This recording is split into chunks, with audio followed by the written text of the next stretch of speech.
tough early season. He got hit in the face again tonight, had to leave. I guess, what are you seeing with him and what he's kind of trying to work through right now?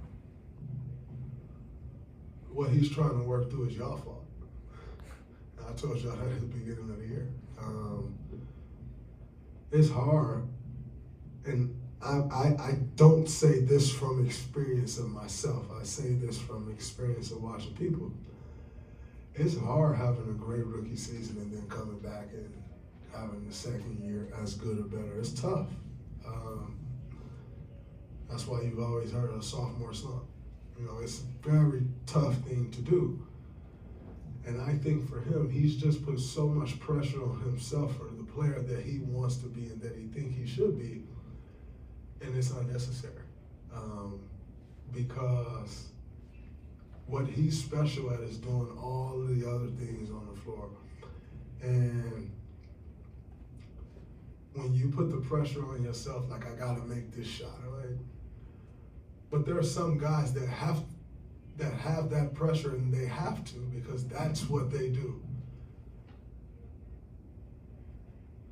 If you don't have to have that pressure, and I say that from experience, don't put that pressure on yourself, because it's hard night in and night out to live based on whether you make shots or not. It's a tough thing to do. Only the greatest can do it. And I think he's capable of becoming a really, really, really good player in this league. But why put the added pressure on yourself? You know, why beat yourself up? We believe in him. You know, the amount of pressure that he puts on himself with each shot is insane. And so I'm saying this also, so I hope you hear it. Me and Steph talk to him every day. Like, who cares? Miss 7 of them. No one cares but you. Like, you're the only person thinking about the shots you miss. No one else is thinking about it. But he kind of puts this pressure on himself of what he needs to be, and every shot means so much. Man, it's a soft Wednesday in November. That shot don't mean that much. But he carries that weight. And I think anyone who carries that amount of weight in anything, it affects you negatively. And I hate that for him, and so that's something that we've been trying to talk to him about. Like, stop reacting to everything that goes wrong for you. No one cares but you. Nobody else. You know why? Because what we care about is all of the other things that you do. So if you do all of those things well, and that can keep you on the floor, who cares about the shot? And I think he has to reach that point. But some of that is who you are as a person.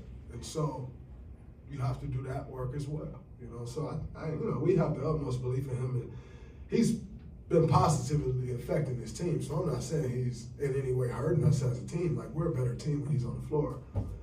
But he's got to stop putting the pressure on himself that he puts on himself each and every day. Just follow up there. Have you seen him? Has he said that, oh my God, I'm letting you down when I miss it?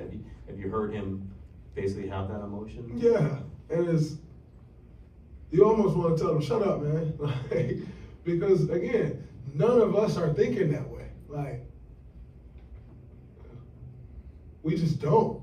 When the pace that you bring to the floor, the crackbacks that you get, the steals that you're getting on the weak side rotation, the charges that you take,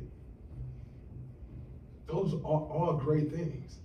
So if the one thing that you're struggling with is your shot, but you're doing 5 or 6 other things great, I think that will outweigh your shot. And he should appreciate that. Lean into that. If he leans into that, the shots will fall. But if he keep putting that amount of pressure on himself and thinking, oh, I'm letting you down, I used to think that way. Like, man, who cares? If I make it, great. If I miss it, oh well, I'm gonna shoot the next one. And it's hard to get there. Like, I've done a lot of work to try to get my mentality there. And he's young, so he'll learn that as he goes. But we have the utmost belief in him, and we need him to have that same belief in himself.